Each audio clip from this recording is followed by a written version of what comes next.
जिंदगी की सबसे बड़ी सच्चाई यह है कि हम समय के साथ भागते रहते हैं, लेकिन कभी यह नहीं सोचते कि अगर समय ही हमारे खिलाफ खड़ा हो जाए तो क्या होगा। हम मान लेते हैं कि जो बीत गया वह खत्म हो गया, लेकिन सच ये है, कुछ यादें, कुछ गलतियां और कुछ आवाजें कभी मरती नहीं हैं। यहीं से ये कहानी शुरू होती है। उस रात जब सब कुछ बिल्कुल सामान्य लग रहा था, डॉ आरव सेन अपने जीवन के सबसे खतरनाक मोड़ पर खड़ा था और उसे इसका जरा सा भी अंदाजा नहीं था। आरव एक वैज्ञानिक था, लेकिन दरअसल वह एक थका हुआ इंसान था। रात का समय था, लैब में शांति थी, इतनी शांति कि उसे अपनी ही सांसें सुनाई दे रही थीं। वह कंट्रोल रूम में अकेला बैठा था। चारों तरफ स्क्रीन्स चमक रही थीं, मशीनों की हल्की हल्की आवाज, जैसे कोई धीरे धीरे सांस ले रहा हो। ऊपर लगी ट्यूबलाइट बार बार झपक रही थी। आरव उसे देखता है। उसे एहसास होता है कि यह लाइट कई महीनों से खराब है, लेकिन वह कुछ नहीं करता, क्योंकि आरव अब छोटी चीजों की परवाह नहीं करता था। वह घड़ी देखता है।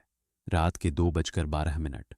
5 मिनट बाद सिस्टम रीसेट होने वाला था और फिर सब कुछ फिर से सामान्य। यही उसकी जिंदगी बन चुकी थी।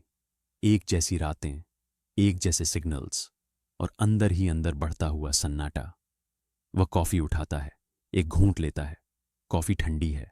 वह हल्का सा मुस्कुराता है, जैसे खुद से कह रहा हो, अब आदत पड़ गई है। लेकिन सच यह था कि अंदर ही अंदर वह टूट चुका था।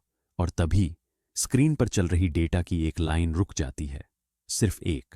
बाकी सब चलता रहता है। आरव चौंकता है। वह आगे झुकता है।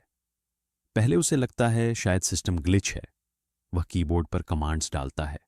सिस्टम जवाब देता है। सब कुछ ज्यादा ही ठीक लग रहा था। और यही बात उसे डराने लगती है, क्योंकि जब सब कुछ ज्यादा ठीक लगे तो कुछ बहुत गलत होता है। वह सिग्नल का सोर्स देखता है। पहले समझ नहीं आता, फिर अचानक उसका चेहरा सख्त हो जाता है। वह बुदबुदाता है, नहीं, ये नहीं हो सकता, क्योंकि सिग्नल स्पेस से नहीं आ रहा था, न किसी तारे से, न किसी गैलेक्सी से। सिग्नल आ रहा था एक ऐसी जगह से जहां 12 साल पहले सब कुछ खत्म हो चुका था। ईचो 7। इस नाम को सुनते ही आरव के अंदर कुछ टूट जाता है। ईचो 7 एक रिसर्च स्टेशन था, कागजों में। लेकिन सच्चाई ये थी कि वहां ऐसे एक्सपेरिमेंट्स हुए थे जिनके बारे में आज भी कोई खुलकर बात नहीं करता। वहां सीमाएं तोड़ी गई थीं और कुछ ऐसी गलतियां हुई थीं जिनका बोझ आज भी आरव उठाए हुए था। वह आर्काइव खोलता है। पुरानी फाइल्स, पुराने नाम, पुराने जख्म। एक रिपोर्ट खुलती है। स्थिति समाप्त। समय 2:17 सुबह। क्रू मृत। आरव की नजर समय पर जाती है। 2:17 सुबह। वह धीरे धीरे घड़ी देखता है। 2:16 सुबह। अब उसके दिल की धड़कन तेज हो जाती है। उसे एहसास होता है कुछ बहुत गलत होने वाला है। लैब का माहौल बदलने लगता है। हवा भारी लगने लगती है। ट्यूबलाइट फिर से झपकती है। स्क्रीन पर डेटा बदलता है। अब यह नंबर नहीं है, अब यह सिग्नल नहीं है, अब यह धड़कन जैसा कुछ है। आरव का मुंह सूख जाता है।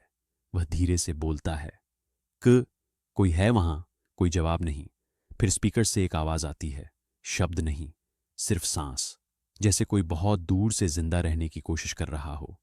आरव हिल नहीं पाता और फिर वह आवाज आती है, टूटी हुई, कमजोर, लेकिन इंसानी।